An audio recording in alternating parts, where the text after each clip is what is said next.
What's up, everyone? It's your boy, Andy Coach George Calioris.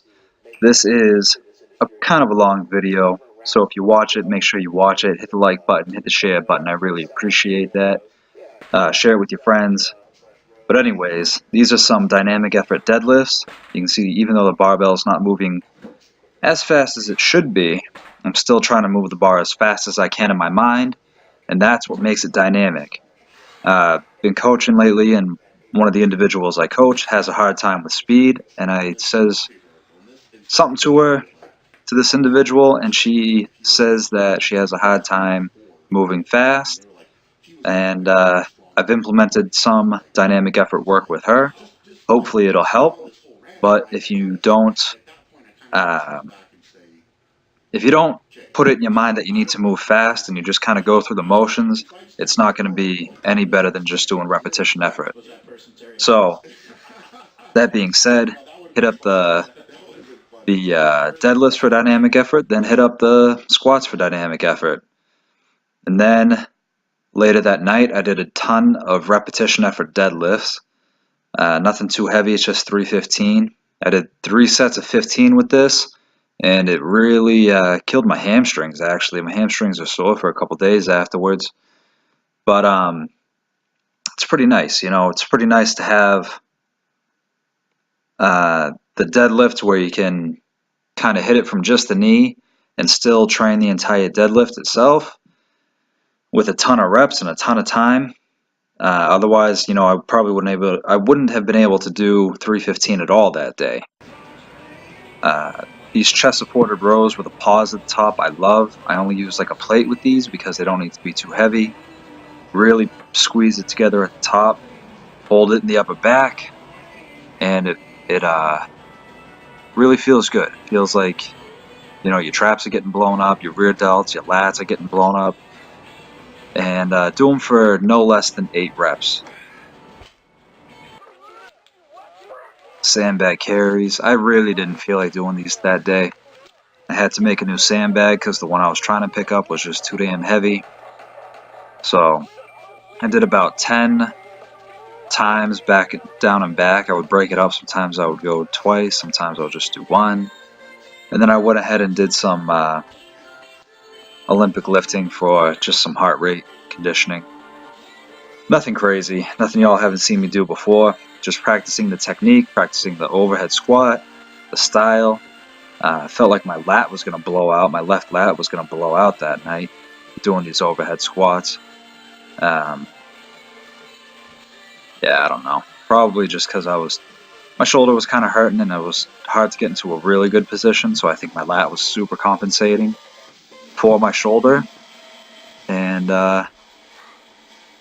felt pretty tough. I think I went up to maybe 115 or something, doing triples. Oh, there we go. And once I started dropping the weight in the overhead squat, I didn't do the overhead squats anymore because I just didn't see the risk to reward. You know, there's no point in getting hurt over something that's just supposed to be mobility and active, you know, recovery type training. One thing about this is I went too heavy for what I had planned the next day, which was supposed to be axle overhead pressing for a solid double or a new PR single.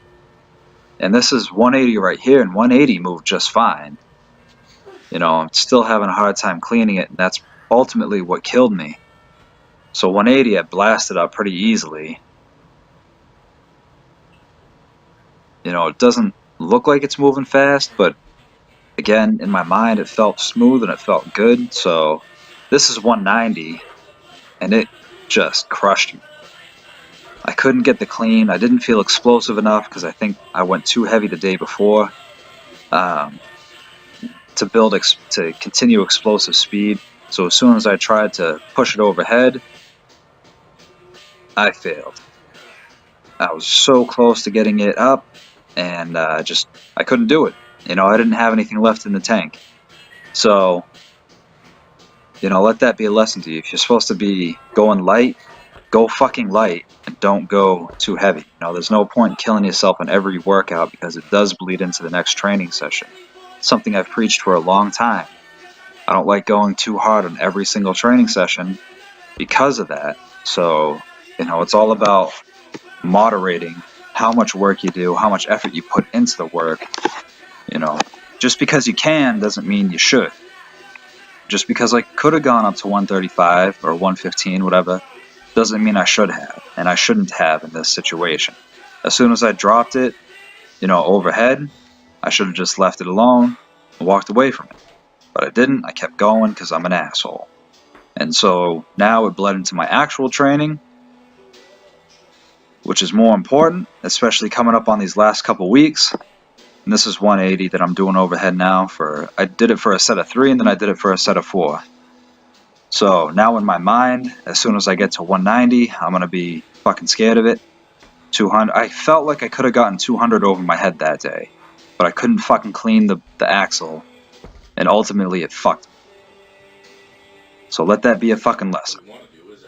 Let me make mistakes for you, so you don't have to suffer like I do. Anyways, hit up 185 on the incline. It felt like it was moving good. You know, I thought I might burn out, but I was able to grind out the last couple reps. I did 3 sets of 5 with this. Again, I might have been able to do 4 or 5 sets with it, but 3 sets of 5 seemed like it was sufficient. And then I went ahead and basically just tried doing some speed work, you know, grooving the overhead press, making it move smooth and fast, kind of strict pressing it, and then when I couldn't strict press it, I would push press it. Fast. Up and back. Over the upper back. Up and back is where you push it over the upper back. I know it's confusing, but the upper back should be the strongest part of that overhead press. And then I just hit up some dumbbell extensions. My tricep felt like it was going to blow off. I got some sick tendonitis now. So, I don't know. I'm all fucking banged up, and I'm kind of disgruntled about this training session, so that's about it, guys. If you liked the video, again, make sure you like the video.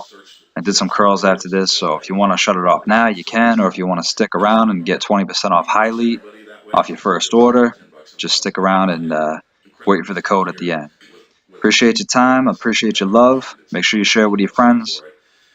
And leave some comments about what you like or what you don't like. And if you want me to do something else, if you want me to talk about something else, let me know, alright? Love you guys and girls. Usually about a third of the room is actual, physical therapists, chiropractors. We always have people like, somebody that's flown in from like Singapore or Germany or wherever for it too. So it's is powerlifting still like a centerpiece of the whole thing? So powerlifting is our basis for how we look at it. So we use those 3 movements to teach you how to assess and know what's going on with the body, and how to correct it and fix it under load. So, because to me, load is important. People really miss this point. They're like, they want to spend all